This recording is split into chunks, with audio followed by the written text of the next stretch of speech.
What is the toughest job in America? I believe working in a factory. Fishermen, the guys who get hooks in them and ripped off the back of the sailboats. The hardest jobs in America is construction. I would say it would be a politician. Being president. Raising a child. Being counterman at Ace Hardware. Waiting tables or air traffic controller. The toughest job in America would definitely be farming. The toughest job in America is working for corporate America. The toughest job in America? How about running a big city school system? Is this the toughest job in America? I think so. I wouldn't want it. I don't see how it's humanly possible. Would you want to be a superintendent? No way. Toughest job in America? How about superintendent of schools in a big city? Just managing an urban school system is serious business. Billion-dollar budget, thousands of employees, as many as 1 million students, dozens of constituencies to please, and life in the glare of a spotlight. And managing isn't enough. Most urban systems are failing at the job of education. Reform is necessary. Reform takes time, and time is one thing that urban superintendents rarely get.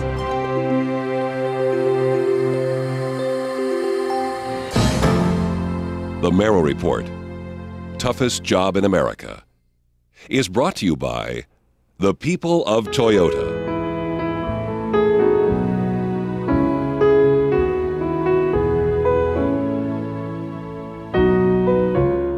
And by the Ford Foundation, the Annie E. Casey Foundation, the Pew Charitable Trusts, and Carnegie Corporation of New York, with additional funding by the Annenberg CPB Projects and the John S. and James L. Knight Foundation. America's large cities share many problems. Poverty, crime, and ever-shrinking budgets are common in most of our large cities. Still, it's easier to find a mayor to run the city than it is to find a superintendent to fix the city's failing school system. And once a superintendent has been found, he or she is likely to be gone again in less than 3 years. In the 1990s, Milwaukee, Minneapolis, and Miami had 6 superintendents each. New Orleans had 7, Detroit 8. Cleveland took the prize, 9 superintendents in just 8 years. Philadelphia, however, has had the same superintendent, David Hornbeck, for nearly 6 years, more than double the tenure of the average urban superintendent. He's endured despite powerful enemies, severe money problems, and a leadership style that rubs many people the wrong way. How did this happen? In 1993, when Dr. Constance Clayton resigned as superintendent of schools, Philadelphia had an empty chair to fill. The ad that went out for the superintendent did not specify a doctor of education, did not even specify superintendent credentials. I mean, it was a kind of an open-ended ad that the school board put out there. Philadelphia was taking a chance looking outside of education. Most superintendents come up through the ranks, teacher, coach, principal, and so on.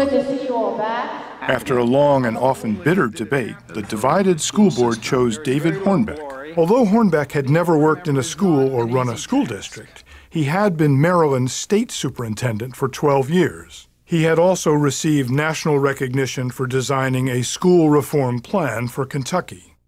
Before long, other cities were also hiring non-traditional leaders. Former Army General John Stanford in Seattle, Here on my first day of school. businessman Paul Vallis in Chicago, Hey, how you? Julius Becton, another former general in Washington, D.C., lawyer Alan Burson in San Diego, It's really a pleasure. banker Harold Levy in New York City, and recently former Colorado Governor Roy Romer in Los Angeles. Hope you're right. In Philadelphia, David Hornbeck won over the mayor, Ed Rendell. Rendell controlled 5 of the 9 votes on the school board, so his support was critical. The man and the fact that he had a plan and believed that he could change things, and it was obviously extremely intelligent and had a record of success in Kentucky and Maryland, those were the things that made me convinced that David Hornbeck was the right person. Philadelphians learned that their new superintendent was not just a lawyer. All right. Hush. Hush. Well, Someone is calling my name and yours Their new superintendent was also an ordained minister. You're either against the children or for the children. David Hornbeck sees the world in moral terms. I think Pennsylvania does a basically lousy job as it relates to poor children. And as a consequence, I think that it acts immorally